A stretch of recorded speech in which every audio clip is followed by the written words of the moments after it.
Imagine this as a plot line for Ocean's 14. Instead of knocking over casinos or art museums, Clooney, Pitt, and the gang turn their thieving skills towards a really juicy target, the supermarket.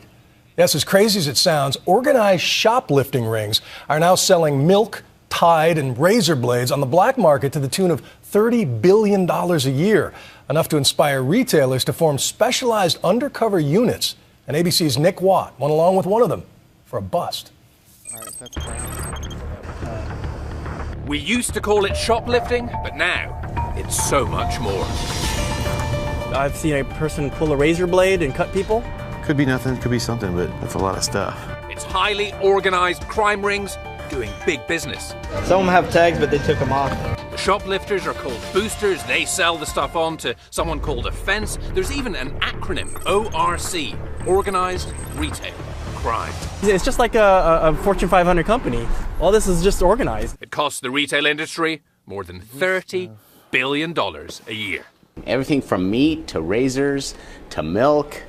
Milk? Yeah, you name it. Tide detergent, a current hot target. Compact, expensive, easy to shift on the streets. They're calling it liquid gold. Sometimes we get rings that just do alcohol. And then we get some that just do meat and seafood. The loot has moved on for cents on the dollar to fencing operations, then sold in plain sight. What do you think's stolen in here?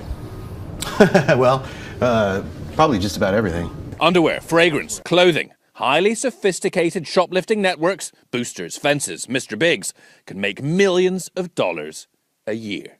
This is Mike. And Mike Sweat is on the case.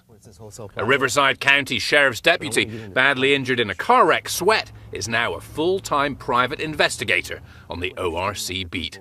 Hired by stores from TJ Maxx to Marshalls, and he's helping out the cops. It's kind of like working a narcotics case, you know? It's like you got low level, mid level, and then a top dog. We like to go after the top dog, and the only way to get to the top dog is mid level first. He's been casing 2 joints in LA for months. He suspects they're mid-level fencing operations, and we are with him as Sweat works with undercover agents who go into the store for a final reconnaissance mission. We're going to freshen up the evidence that led us to the search warrant that we're going to execute next Tuesday. Here's the covert video device. It's go time. They're approaching now. They're walking up the sidewalk. Sweat says these are stolen goods on display. He's happy. He thinks he has enough. We, wrote it up and handed it over to Detective Park. Raid day has arrived. A motorcade of squad cars departs from the Gardena Police Department. We joined them on the raid. Every store in every city has to go through this. They wait until no one's paying attention, then they walk out. Others don't care if the store clerks are looking. And if an employee's getting paid $8 an hour, they might not want to put their neck on the line. It's not their practice to stop them. The store clerks, they let them run. They don't want their employees to be injured. So oftentimes they'll call the police, but by the time we get there, they're already in their car and they're gone. Leaving guys like Mike Sweat to put the pieces together, to bust open the gangs, to lead overstretched police departments to their prey. They're in, the raid is on, and pay dirt. All that down here is Victoria's Secrets. Expensive Victoria's Secrets. The gift sets, Marmax, JCPenney's, it's all the same. It's not rip-off stuff, it's not counterfeit. Genuine but cut-price Katy Perry perfume right there. List price is $90. She's selling it for $59. She probably paid $10 for it. Inspectors from various stores swarm the place. Everything is photographed and the cuffs go on. For Sweat, that's 2 down, but so many more to go. It happens in every corner of the country. At this secret warehouse in northern Indiana, millions of dollars worth of reclaimed stolen merchandise is being stored. This particular case here involved about 40 plus boosters that fed back to a fence, about a $17 million a year operation. That's Jerry Biggs, director of Walgreens' Organized Retail Crime Division. Biggs and his team are the James Bonds of retail crime, armed with tracking devices, radios, and hidden cameras. These are visor cams. It's mounted here, goes 360. Mounted them, there's one in your back, and it's recording what's going on. You can see behind you as well. A booster might think he's out the door and in the clear. Not so. With today's technology, I can have your face pretty much throughout the country in less than 10 minutes.